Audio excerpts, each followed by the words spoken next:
Salut, j'espère que tu vas bien. Merci d'avoir rejoint cette vidéo. Il faut que je te raconte quelque chose. Fin mars, j'ai été contacté par un certain Pablo pour me proposer un partenariat avec TuneLocker. Alors je t'arrête tout de suite. Cette vidéo, ça n'est ni un partenariat, ni sponsorisé, ni rien du tout. Si tu me suis sur les réseaux, tu as pu suivre un petit peu cette histoire. Mais voilà, je fais cette vidéo parce que mine de rien, je veux te parler de TuneLocker, surtout en tout cas des problèmes qu'il y a actuellement. Voilà, c'est une vidéo à titre préventif, je dirais. Donc oui, je ne suis pas payé pour la faire, c'est pas grave. Au contraire, je préfère que tu sois au courant de ce qu'est TuneLocker, en tout cas à l'heure actuelle. Alors déjà, TuneLocker, c'est quoi? Peut-être que tu n'en as jamais entendu parler. Moi, en tout cas, jusqu'à ce que ce Pablo vienne m'en parler, je ne connaissais pas du tout. Le principe est vraiment super intéressant. TuneLocker propose de déposer ton projet, donc que ce soit de la musique, du texte, des partitions, donc sur sa plateforme, et de le mettre sur ce qu'on s'appelle la blockchain.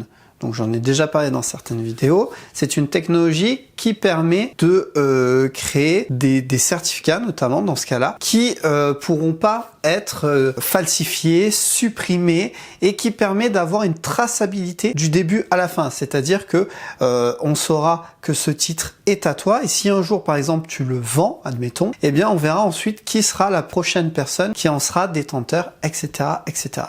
Il y a énormément d'avantages avec le blockchain, ou là, enfin voilà, dis-le comme tu veux. C'est assez récent. Pour moi, c'est pas non plus infalsifiable. On sait toujours qu'il y a des moyens de pouvoir contourner. C'est assez nouveau, comme je viens de le dire, donc à voir par la suite. Mais je trouve que l'idée est vraiment sympa. Du coup, en déposant ton projet via TuneLocker, à l'issue, tu as ce qui s'appelle un certificat qui donc permet d'authentifier que c'est ton titre et que c'est toi le créateur notamment. En gros, hein, c'est foncièrement la même chose que quand tu fais un dépôt à la SACEM. Grosso modo, c'est la même chose. Donc voilà, tu dois te dire, ah ouais, en effet, ça a l'air bien sympa, puisque le but, c'est de protéger les œuvres des artistes et les artistes en même temps. Oui, sur le papier, jusqu'à présent, c'est super sympa. Donc, moi, je me suis renseigné en amont sur TuneLocker, si c'était vraiment fiable, si c'était sérieux, etc. Puisque, comme je le dis toujours, moi, je veux proposer que des choses qui pourra à la fois te servir la communauté YouTube et éventuellement même me servir.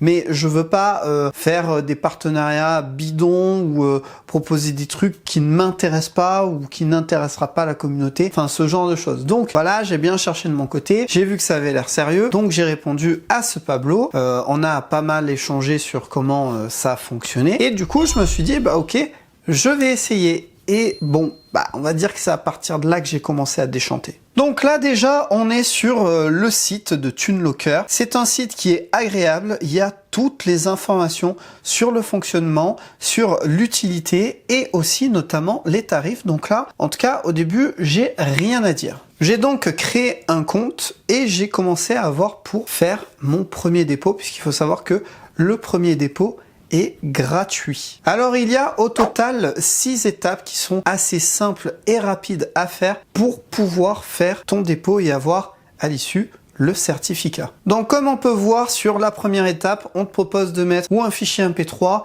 ou du fichier texte. Moi là pour le coup, j'ai pris un fichier MP3 que j'ai mis dessus et je suis passé à l'étape suivante. La deuxième étape du projet, là déjà je m'interroge un petit peu, ça me demande de le nommer. Et là je me dis, ça retire pas du coup les informations directement qu'il y a dans le fichier audio. Bon, ok, pourquoi pas, j'y mets le nom et je continue. Troisième étape, cette fois-ci, ça me demande le style musical. Là, par contre, ça m'interpelle vraiment plus puisque, déjà, il y a des projets où tu as pas vraiment de... Enfin, c'est compliqué de le mettre dans un style propre. Et puis, c'est surtout que il y a quand même des questions plus importantes, je dirais, à poser que de demander le style. Mais bon, pourquoi pas, on passe à la suite. La quatrième étape, ça demande le rôle que j'ai dans le projet. Du coup, il y a auteur, compositeur, adaptateur, arrangeur, éditeur. Alors, auteur, si tu as écrit un texte, là, pour le coup, il n'y en a pas, donc j'en ai pas besoin. Compositeur, oui, je le prends. Adaptateur, c'est si tu adaptes, en gros, le texte pour l'instrumental, là pour le coup il n'y en a pas, donc je le mets pas. Arrangeur, bah tout simplement c'est, on va dire en gros, celui qui va faire le mixage, mastering, même si c'est autre chose à la base, mais là en gros c'est ce que ça veut dire, donc je le prends. Et éditeur, ben c'est si c'est toi qui va sortir ton son ou si c'est un label. Là pour le coup c'est moi, donc je peux le cocher aussi, en sachant que tu peux tous les cocher. Là pour le coup, celle-là je me dis ok, là c'est intéressant. Ensuite, la 5e étape, ça demande s'il y a des co-créateurs. Donc on peut dire oui ou non. Ça, je trouve ça très intéressant parce qu'en gros, les co-créateurs, bah, c'est tout simplement s'il y a eu plusieurs personnes sur ce projet, un producteur, plusieurs compositeurs, plusieurs auteurs, des musiciens, enfin, t'as compris. Donc si tu dis oui, tu peux ajouter autant de co-créateurs que tu le souhaites. Dans ce cas-là, il faudra que tu renseignes le rôle, le nom, le prénom et le mail. C'est un peu maigre, je trouve, mais pourquoi pas. Si tu dis non, bah voilà, c'est parce qu'il n'y a que toi, bah tu fais suivant et pas de souci. Et la 6e étape, c'est l'ultime, c'est tout simplement le résumé des informations que tu as mis et en faisant continuer, eh bien ça va te créer le certificat de ton projet. Alors à cet instant-là dans la vidéo, je sais pas déjà ce que tu en penses. Moi, je trouve ça maigre. C'est-à-dire que la première fois où j'ai fait tout ça, je me suis dit c'est tout ce qu'il y a. Ça ne demande pas le code ISRC, qui est, comme je le dis souvent, la carte d'identité du son. Il y a aucune info pertinente. Le nom de l'artiste, par exemple, comme on le voit à la dernière étape, eh bien, il y est. Moi, c'est Sylvain Ayala. Donc, ça pose pas de problème. Mais si toi, tu crées un compte et que tu le mets sous ton vrai nom, prénom, par exemple, mais que tu as un pseudo d'artiste, et ben du coup, c'est biaisé, ça ne marche pas. Ou si à l'inverse, tu as mis un autre nom, j'en sais rien, ben c'est pareil. Là, tu ne peux pas choisir le nom d'artiste, ça va le prendre directement sur les informations que tu as mis à la base. Alors que tu peux modifier, il me semble, mais c'est vraiment dommage. Je trouve que ça manque déjà là pas mal d'informations qui devraient y avoir ou alors qui auraient dû être récupérées sur le projet. Mais bon, attends de voir la suite. Donc je retourne sur faire un dépôt et là comme on peut voir ça dit que ça prend les fichiers notamment MP3, du texte, etc. etc. Et je sais pas pourquoi, me demande pas, mais moi j'essaie toujours de voir s'il y a des bugs dans le système. J'essaie avec un fichier Wave, et ben ça marche. J'ai aussi essayé avec un fichier PNG, donc une image. Et ben ça marche aussi. J'ai essayé de mettre un fichier audio là où il y a écrit texte. Ça marche aussi. Alors ça, à la limite, c'est le seul point où je me dis c'est pas trop grave, c'est les mêmes boîtes. Au final, tu mets dans l'un ou l'autre, ça fonctionne aussi. Ok. Mais un fichier PNG, une image, ça fonctionne. Mais attends, il y a la cerise sur le gâteau qui fait que là, j'ai tilté, tu vois. Quand j'ai vu tout ça, je me suis dit, ok, c'est quand même très bancal, c'est quand même bien bizarre. Et me demande pas pourquoi. J'ai juste essayé d'avancer en faisant continuer, sans mettre aucun fichier, sans remplir aucune information. Eh bien, sans rien remplir, comme tu peux le voir, on arrive à la dernière étape où il y a un récap, où il n'y a rien à part mon nom et mon prénom, puisque c'est ce qui est mis directement. Mais il n'y a rien d'autre. Donc là, je me suis dit, mais là, il y a vraiment un problème. Suite à tout ça, j'ai regardé un petit peu ce qu'il y avait d'autre sur le compte qu'on a sur TuneLocker. Donc j'ai regardé différents onglets. Bon, ça se fait assez rapidement. Et je suis allé dans les paramètres. Les paramètres, c'est pareil, il y a juste ce qu'il faut comme information. Et en bas, je vois supprimer le compte. Alors, première chose que je me suis dit, si je supprime mon compte, comment je pourrais avoir à nouveau accès à mes certificats? Parce que oui, tu peux les télécharger, mais imagine ton disque dur, ton ordi, je ne sais quoi, lâche. On parle là de projets mis sur la blockchain et que ça reste à vie et genre... Si tu supprimes ton compte, tu aurais plus accès. Ça déjà, tu vois, je trouve bizarre. Il devrait y avoir un genre de coffre-fort numérique ou je sais pas. Mais c'est surtout que si tu y regardes de plus près, il y a écrit supprimer le compte et ensuite il y a écrit désactivation du compte. Donc là, tu te dis quoi? Est-ce que ton compte est supprimé ou est-ce qu'il est désactivé? Dans un sens, si c'est désactivé, ça semble logique. Parce que tu pourrais le réactiver et éventuellement il faudrait voir s'il y a un délai. Et si sinon, c'est bizarre dans tous les cas. Donc j'ai essayé de le faire. J'ai carrément appuyé dessus puisque je n'avais rien à perdre. J'ai essayé de le faire. Ça m'a dit que ça avait bien été supprimé. Ça m'a remis sur la page TuneLocker d'accueil, on va dire. Et j'ai pu me reconnecter. Alors, est-ce qu'il y a un délai de suppression? C'est parfois le cas. Tu demandes la suppression et puis il y a un délai de 24 à 48 heures. Alors souvent c'est des délais comme ça, mais c'est beaucoup plus rapide. Est-ce que c'est possible? Peut-être. mais j'en ai pas la réponse. Et dans tous les cas, je trouve ça quand même bien bizarre. Bon alors voilà déjà là où on en est à ce moment-là. Je vois que le truc est pas du tout fiable. L'idée est intéressante, mais tout le reste, j'ai l'impression qu'on est encore sur même pas de la bêta, mais de l'alpha. À partir du moment où tu peux passer toutes les étapes sans que ça te dise merci de remplir les champs d'information, ça tu le vois de partout.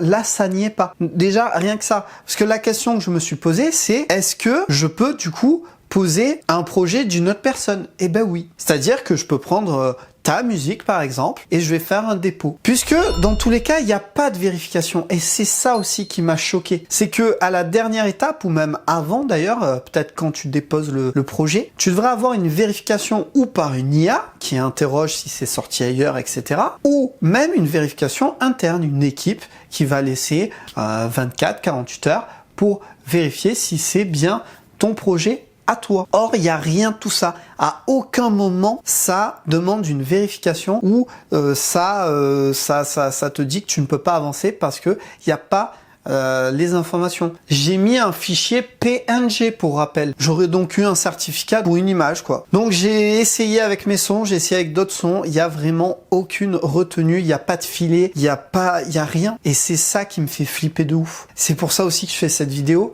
C'est attention les gars, ne faites pas n'importe quoi. Pour tes sons, mais pour d'autres sons aussi. Si ça ne t'appartient pas, s'il te plaît, si tu vois cette vidéo, ne le fais pas. Parce que à l'heure d'aujourd'hui, je sais pas trop les dégâts que ça pourrait faire, puisque la blockchain, c'est vraiment particulier encore, c'est un petit peu un monde à part. Donc voilà, juridiquement, c'est compliqué. Je dirais que ça aurait pas forcément poids devant les tribunaux. Si en tout cas à côté le vrai artiste peut vraiment prouver. Mais on parle quand même d'un outil qui à la base est censé aider les artistes à se protéger, à protéger leur projet, à pérenniser tout ça. Et là, c'est comme si la SACEM, quand tu fais un dépôt, ne te demande vraiment quasi rien comme information et te valide le truc comme ça. La SACEM ou un autre organisme d'ailleurs. Donc, c'est vraiment important et c'est ça qui me fait quand même bien flipper. Suite à ça, tu dois te dire, Sylvain, préviens TuneLocker. Voyons, ils vont peut-être faire des modifications. Je vais te lire ce que j'ai dit.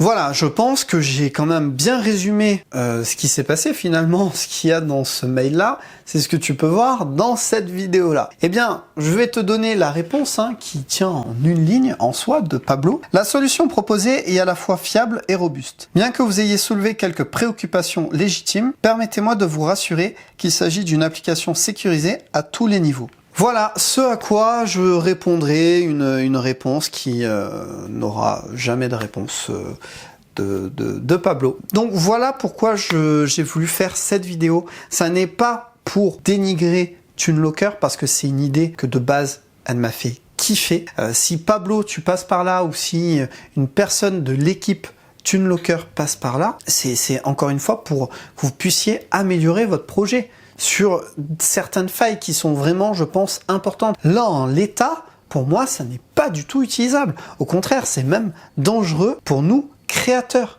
pour nous artistes. Donc, s'il te plaît, Pablo, réponds à mon mail ou fais les modifications et ensuite reviens vers moi. À savoir que là, ça fait à peu près un mois qui s'est écoulé, peut-être un peu plus. Je suis retourné sur TuneLocker pour voir s'il y a eu des modifications, évidemment. Et visiblement, c'est la même chose. Donc, depuis mon retour et peut-être le retour d'autres, je ne sais pas, il n'y a pas eu de modification. TuneLocker, il y a personne apparemment qui a fait des vidéos dessus, alors qu'ils m'ont dit qu'ils avaient contacté d'autres créateurs, notamment français, et que ça devait y avoir des projets qui devaient sortir. Alors, est-ce qu'au final, les autres créateurs ont fait comme moi et ont dit non? Je sais pas, j'ai rien trouvé, ni sur les réseaux, ni sur YouTube. Du coup, voilà, je suis solo à en parler, je crois. Enfin voilà, écoute, c'est tout. J'ai tout dit. Je voulais vraiment juste prévenir toutes les personnes qui pourraient voir cette vidéo. N'hésite pas d'ailleurs à la partager autour de toi ou à d'autres artistes. N'utilisez pas TuneLocker, pas actuellement. Si TuneLocker est changé, est modifié, évolue et parvient à faire en sorte que tous ces défauts ne soient plus là, eh bien, qui me contactent. Je pourrais ressortir une vidéo au besoin, c'est pas un problème. Mais là, actuellement, on est en mai 2024. Non, je te déconseille, je ne sais pas ce que ça donnera. Je pense que ça sera pas hyper grave, poids juridique, comme je disais, mais clairement, moi, je te conseille pas. Je suis même pas allé jusqu'à la validation d'un dépôt parce que j'ai pas envie de bloquer une de mes prods dans je ne sais quoi. D'ailleurs, ça n'est pas fiable, ça n'est pas fini, donc non en fait. Voilà, donc comme toujours, tu as l'espace commentaire, n'hésite pas à me dire ce que tu en penses. Peut-être que tu l'as déjà utilisé, peut-être que tu veux quand même l'utiliser, peut-être que tu as d'autres infos, je ne sais pas. N'hésite pas, toujours un plaisir. Il y a aussi l'Instagram que tu peux rejoindre, puisque j'en ai parlé à la base sur Instagram de cette histoire. Et qu'est-ce que je veux dire d'autre? Pense à t'abonner si c'est pas déjà fait pour profiter du contenu. Et en attendant, juste fais attention à tous ces trucs que tu peux voir sur internet. Il y a des bons trucs et il y a des trucs qui sont moins bons, comme là pour le coup TuneLocker, qui j'espère évoluera dans le bon sens. Donc voilà, moi je te dis à vendredi prochain 18h pour une nouvelle vidéo. Et puis surtout, en attendant, tu le sais, sois créatif.